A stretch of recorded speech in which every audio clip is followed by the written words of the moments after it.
बोलो जयकारा बोल मेरे श्री गुरु महाराज की जय। बोलो सच्चे दरबार की जय। बोलो श्री नगली निवासी भगवान की जय। बोलो श्री परमहंस दयाल जी महाराज की जय। हरि के नाम बिना दुख पावे, भक्ति बिना सहसा ना चूके। गुरु एक भेद बतावे,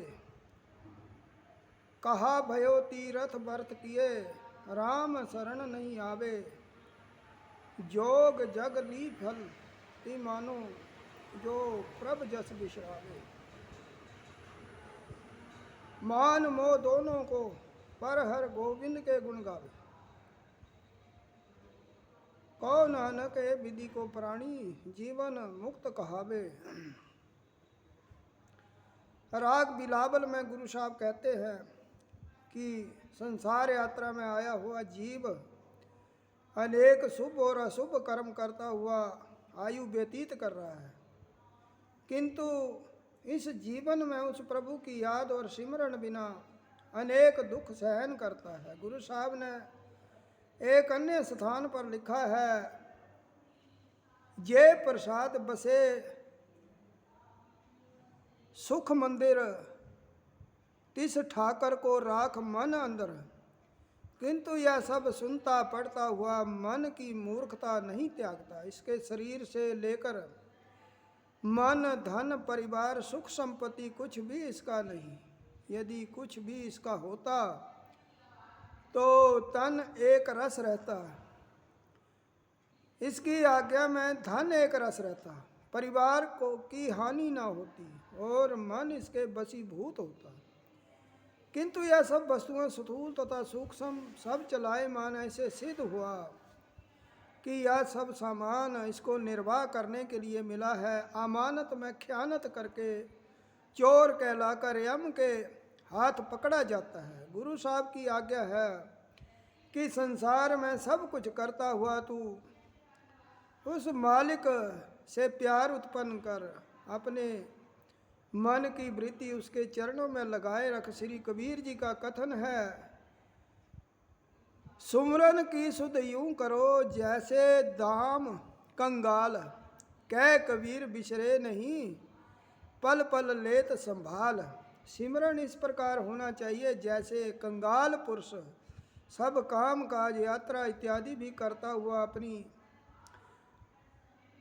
जेब की संभाल रखता है। इसी भाव को गुरु साहब दर्शाते हैं कि बिना हरि नाम सिमरन किए जीव तू दुखी होगा, बिना भक्ति भाव के तेरा अंदेशा नहीं चूकेगा, अर्थात चिंता दूर ना होगी।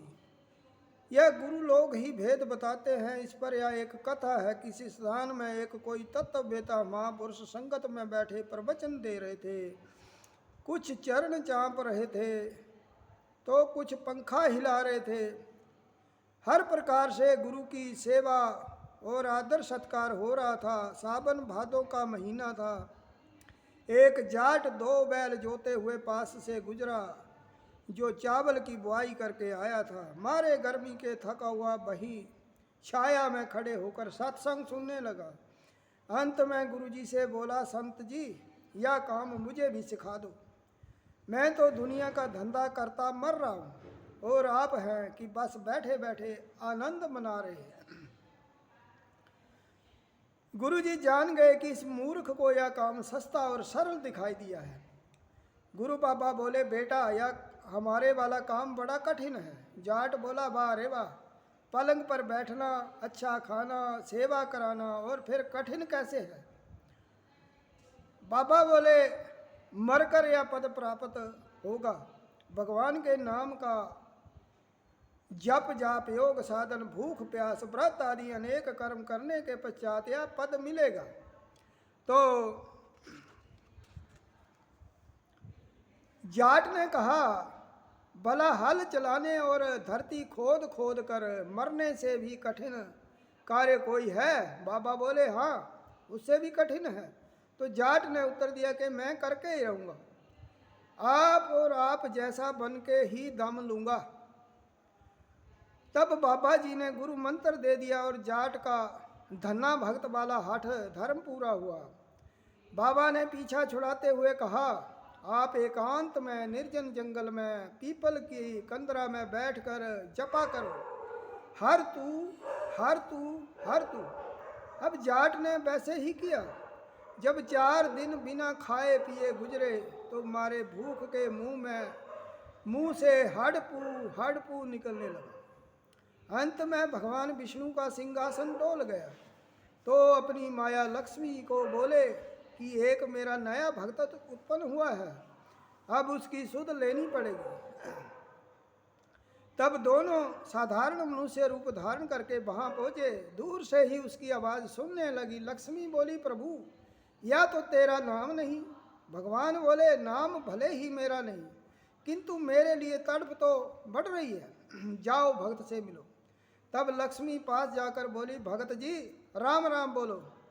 तब उस जाट भक्त को क्रोध आ गया कि इतने दिन से कोई भक्त अथवा माई दर्शन को आए नहीं, और यदि आई भी है तो खाली राम राम मेरे लिए लाई है।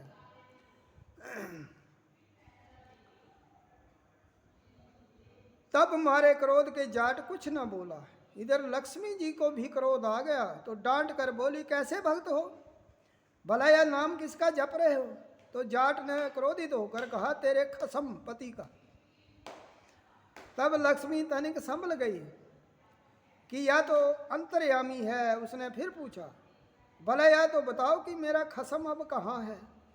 तो जाट ने और भी क्रोधित होकर उत्तर दिया, तेरा खसम खड्डे में पड़ा है।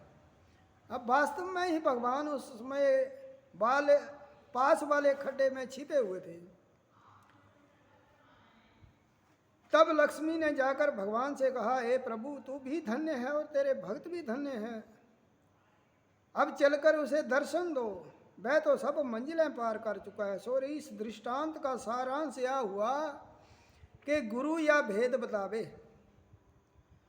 गुरु साहब सत्य ही फरमाते हैं कि बिना भक्ति के संशय भ्रम नहीं छूटते, चाहे तीर्थ व्रत स्नान दान पुण्य और योग यज्ञ करता रहे, सो बिना गुरु कृपा और राम शरणागति के सब निष्फल होंगे। इसलिए गुरु आज्ञा अनुसार मान और मोह दोनों को त्याग कर उस गोविंद के गुण गाने अर्थात सिमरन करना होगा। मान और मोह अर्थात अहंकार और अज्ञान रखकर भी वह अनेक लोग नाम सिमरन करते हैं। इसलिए नाम रूपी औषधि के सेवन करने के साथ मान और मोह की बदपरहेजी करने से नाम का फल नहीं मिलता। सो या गुरुजनों की युक्ति है कि निर्माण होकर मोह अज्ञान रूपी अंधकार से निकलकर प्रभु सिमरन करो। गुरुजी अपनी जिम्मेदारी पर वाणी को साक्षी बनाकर समझाते हैं कि इस विधि से या जीवन मुक्त हो सकता है या राजयोग कर्म योग का रहस्य है। संसार के सब कार्य व्यवहार करते हुए